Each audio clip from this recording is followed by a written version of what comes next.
ആറ്റുകാൽ പൊങ്കാലയ്ക്ക് പിന്നാലെ ജീവകാരുണ്യത്തിന്റെ മഹത്തായ മാതൃകയുമായി തിരുവനന്തപുരം നഗരസഭ. പൊങ്കാലയ്ക്കു ശേഷം ഭക്തർ ഉപേക്ഷിക്കുന്ന ചുടുകട്ടകൾ ശേഖരിച്ച അതിദരിദ്രർക്ക് വീടുകൾ നിർമ്മിച്ചു നൽകുകയാണ് നഗരസഭ. കഴിഞ്ഞ തവണ 24 വീടുകൾ നിർമ്മിച്ചെങ്കിൽ ഇക്കുറി കൂടുതൽ വീടുകൾ നിർമ്മിച്ചു നൽകുകയാണ് ലക്ഷ്യം. പൊങ്കാലയ്ക്ക് പിന്നാലെ നഗരം ശുചീകരിക്കുക മാത്രമല്ല, ഭക്തർ ഉപേക്ഷിച്ചുപോയ പൊങ്കാലക്കല്ലുകളും ശേഖരിക്കുകയാണ് തിരുവനന്തപുരം നഗരസഭ. മാലിന്യ ശേഖരണത്തിനൊപ്പം എടുത്ത കല്ലുകളെല്ലാം ലൈഫ് ഭവന പദ്ധതിക്ക് വേണ്ടി ഉപയോഗിക്കാനാണ് നഗരസഭയുടെ തീരുമാനമെന്ന് മേയർ ആര്യ രാജേന്ദ്രൻ കൈരളി ന്യൂസിനോട് പറഞ്ഞു. നഗരസഭയെ സംബന്ധിച്ചിടത്തോളം വലിയ ഉത്തരവാദിത്തമായി തന്നെ ശുചീകരണ പ്രവർത്തനത്തിനോടൊപ്പം ചുടുകല്ലുകൾ ശേഖരിച്ച് അർഹതപ്പെട്ട ഗുണഭോക്താക്കൾക്ക് നൽകുക എന്ന പ്രവർത്തനമാണ് നഗരസഭ ചെയ്തു വരുന്നത്.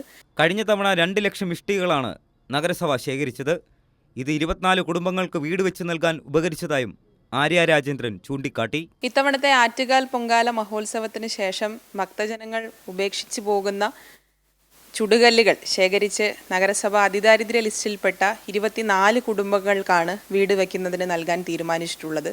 കഴിഞ്ഞ തവണ ഈ പ്രവൃത്തിയുടെ ഭാഗമായി 33 പേർക്ക് വീടുകൾ വച്ച് നൽകാൻ വേണ്ടി സാധിച്ചു. സാധാരണഗതിയിൽ സ്വകാര്യ വ്യക്തികൾ ചുടുകട്ട ശേഖരിക്കുകയും വിൽപ്പന നടത്തി ലാഭമുണ്ടാക്കുകയും ചെയ്യുകയായിരുന്നു പതിവ്.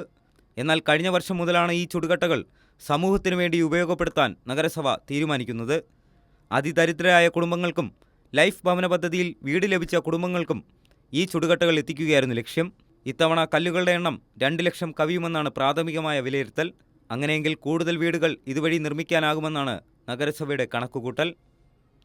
കൈരളി ന്യൂസ്, തിരുവനന്തപുരം.